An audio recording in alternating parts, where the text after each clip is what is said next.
bihamdillah wa nikmatillah wala haula wala quwata illa billah. Ada Bapak Ketua GP3A dari Bangunan Chandra Kencana beserta jajarannya yang kami hormati beserta Pertamina, pada Bapak Kasatgas Ganja Murni beserta jajarannya yang kami hormati, dan kepada bapak-bapak dari Dinas Pertanian serta Ibu yang kami hormati.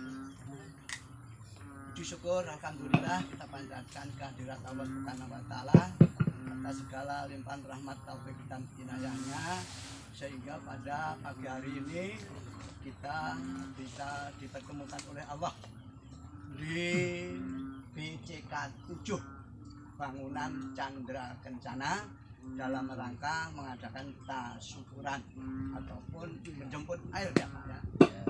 Salawat dan salam semoga tercurah atas junjungan kita Nabi Agung Nabi Muhammad sallallahu alaihi wasallam karena murahkan anak Nabi Yaumil Isa lah. Bapak-bapak, Ibu yang kami hormati, ini saya mau menambah apa yang disampaikan Bu Penny tadi, kronologis mengenai mengenai organisasi apakah kelompok P3A yang ada di aliran daerah irigasi Haram ini. Perlu diketahui dulu itu pertama kita dibentuk IP2A. Pertama IP2A, Ikatan Petani Pemakai Air yang pertama. Kemudian pada waktu itu ada ya semacam pelatihan. Nah, dibentuklah P3A. P3A dibentuk P3A administratif. Administratif dalam arti per desa. Dulu itu per desa dibentuk P3A. Kemudian sekitar tahun 2000-an itu datanglah dari pihak provinsi, dari PKPI ya. Organisasi GP3 P3 dirubah menjadi hidrologis. Jadi hidrologis saluran Pak. Jadi satu saluran GP-nya satu. Contoh satu sebetulnya jika GP-nya satu. Ini kronologis pergantian organisasi P3A kita.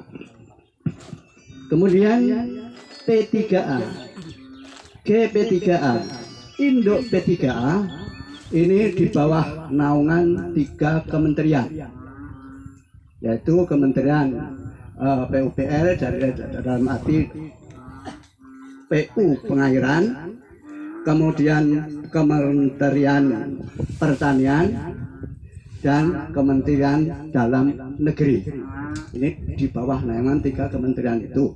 Terus di bawahnya yaitu di bawah naungan KPL. Ya, KPL di sini adalah kepala kampung ataupun kepala tio ataupun kepala kelurahan. Yang kedua PPL Pertanian. Yang ketiga adalah dari pengairan. Ini Pak Lurahnya ada Pak? Ini sebetulnya harusnya ada. Perlu saya luruskan atau saya tanyakan dulu Pak. Ini hajat ini khusus CK apa BCK?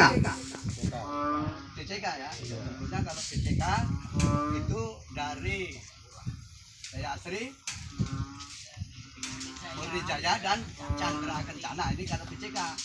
BCK itu singkatan dari Bangunan Chandra Kencana. Ya. Ketuanya Pak Topo, namanya apa Pak? Sri Mukti Kencana. Mukti Kencana. Kita luruskan.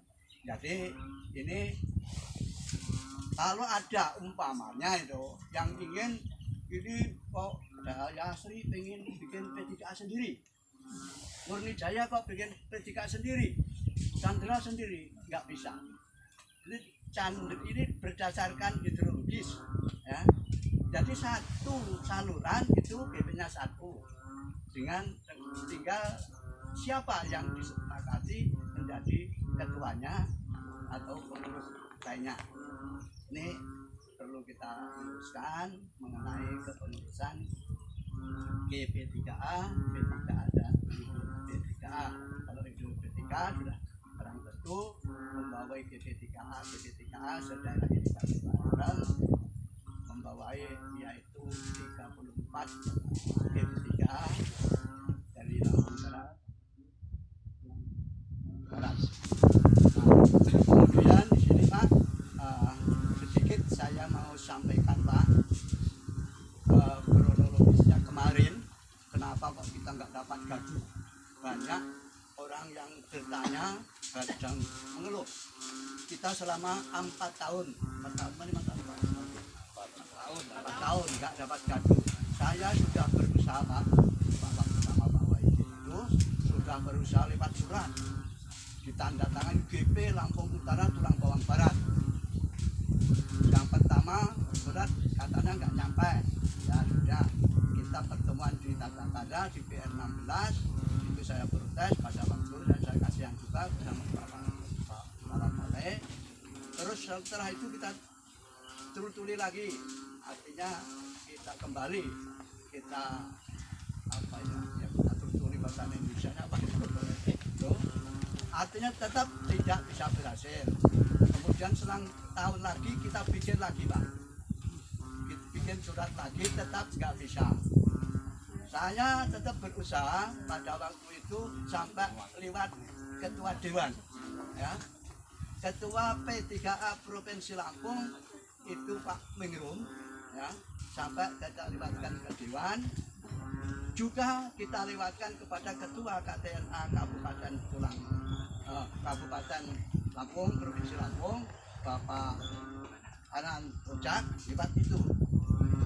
Nggak bisa gol, kita tembus lagi surat lagi. Yang terakhir Pak, saya setelah mungkin dari Balai Besar itu berusaha semaksimal mungkin, itu bukan alasan, tapi jawabannya begini Pak. Ya bapak-bapak nggak penasaran artinya. Jawabannya DI Rarem ini adalah kewenangan pusat. DI Rarem ini adalah kewenangan pusat. Jadi kalau rehab bangun apapun itu adalah tanggungan pusat dananya. Jadi otomatis kalau kita kewenangan pusat itu kita ditentukan oleh pusat, ya. Jadi kalau dulu kita petani kumpul biasanya di Tata Karya lah, kita pengurus ini kumpul di Tata Karya, maunya gimana petani, kapan, tapi juga disesuaikan dengan keadaan bendungan, elevasi air, dipertimbangkan dengan inflow dan outflow-nya air, terus dipertimbangkan dengan BMKG-nya. Setelah pas ini baru mengajukan ke komisi irigasi, biasanya seperti itu. Tapi selama 4 tahun ini tidak bisa karena ditentukan dari pusat, karena dana adalah dari pusat. Pusat itu ya di Jakarta itu yang dilayani bukan hanya Werarem, se-Indonesia. Jadi melewati pertimbangan-pertimbangan mungkin dari pusat itu, saat inilah dana dilepaskan. Otomatis dana dilepaskan, dikasihkan, ya otomatis saat itu harus diterapkan. Inilah sebabnya kemarin itu kita tidak dapat gaduh. Saya sudah bukan main Pak, saya ngomong itu Pak Waidil katanya dana terbatas. Saya jawab Pak dari dinas, kalau dana terbatas waktu juga dibatasi. Mas dana terbatas waktu sama sampai ke situ Pak. Saya berjuang seperti itu ya. Jadi perlu diketahui yang kemarin itu itulah jawaban dari Balai Besar ya. Dan untuk tahun ini insya Allah ya air akan ditarik Oktober Pak. air akan ditarik bulan Oktober atau bulan 10. Ya, kalau kita bisa mengambil kesempatan yaitu gaduh, ya, bisa gaduh. Dan untuk selanjutnya, kalau saya dengar informasi untuk rehab ini dipending dulu, ya mungkin untuk tahun-tahun berikutnya kita insya Allah bisa gaduh, Pak. Itulah dulu kita sampaikan, yaitu mengenai kronologis 4 tahun tidak bisa gaduh. Sudah saya sampaikan kalau kita 13.000 hektar saja per hektar 4 ton, berapa ton, Pak, yang hilang hasil dari Weraram itu. Jadi beberapa usulan sudah saya sampaikan, Pak. Itu mengenai kronologis kemarin itu tidak mendapatkan gaduh. Sebetulnya kalau dari PSDA, dari Weraram sendiri itu maunya ya sama dengan kita, artinya kita gaduh juga. Kita harus gaduh, ya. Namun saya tahu persis usahanya dari Balai 3 Weraram itu nggak kurang-kurang, ya. Usahanya supaya kita dapat gaduh. Namun itulah hasilnya, ya. Mudah-mudahan dengan adanya pada saat ini diberi waktu sampai Oktober kita bisa memanfaatkan, bisa ada gaduh walaupun cuma 50%, kita manfaatkan, kita koordinasikan kepada semua pihak, baik dari pihak pengairan, dari pihak pertanian, kita koordinasikan bagaimana layaknya nanti menghadapi gaduh. Sebetulnya kalau musim ini kan musim gaduh sekarang, tapi kita NT1-nya sekarang, NT2 nanti mungkin bulan 6 kalau tidak 7. Jadi otomatis kalau kita nggak jeli-jeli untuk mengatur airnya, ya kita malah kita korban lagi. Itu yang dapat saya sampaikan. Kemudian untuk selanjutnya, saya sebagai Ketua Induk P3A Daerah Rom mengucapkan selamat kepada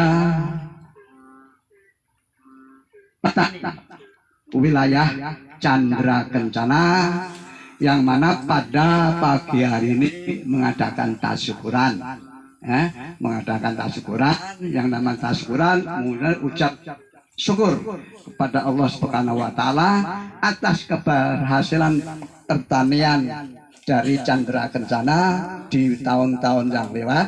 Dan untuk selanjutnya, semoga petani dari Chandra Kencana, baik pengurus, baik pihak-pihak lainnya dari pertanian, dari kepala teo, dari pengairan, semoga ke depan untuk menghadapi musim tanam rendang tahun ini bisa berjalan dengan lancar. Kita semua diberi kesehatan, keselamatan, dan semoga bisa mendapatkan hasil yang baik, melimpah, dan mendapatkan barokah dari Allah Subhanahu wa Ta'ala. Amin. Hanya itu yang dapat saya sampaikan. Kurang lebihnya saya mohon maaf. Saya kira assalamualaikum warahmatullahi wabarakatuh.